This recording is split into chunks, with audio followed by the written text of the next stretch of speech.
জুলাই গণঅভ্যুত্থানে শহীদ আবু সাইদ হত্যা মামলার রায় সন্তুষ্ট নন তার পরিবারের সদস্য ও সহযোদ্ধারা। রংপুর পীরগঞ্জ উপজেলার জাফরপাড়া বামনপুর গ্রামে নিজ বাড়িতে আবু সাইদের বাবা মকবুল হোসেন ও মা মনোয়ারা বেগম জানান, আবু সাইদ হত্যার হুকুমদাতাদের শাস্তি না হওয়ায় তারা আপিল করবেন। অপরদিকে বেগম রোকেয়া বিশ্ববিদ্যালয়ে আবু সাইদের সহযোদ্ধারাও রায়ে সন্তোষ প্রকাশ করেননি।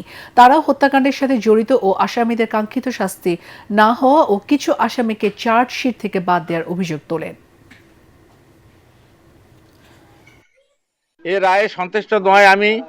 কনস্টেবলের ঘেরে মৃত্যুদণ্ড হয়েছে, তাদের উপর লেভেলের অফিসাররা যারা সমর্থন করেছে গুলি করার জন্য, মারার জন্য, তদন্ত করে মৃত্যুদণ্ড বেশি করে দেওয়া উচিত।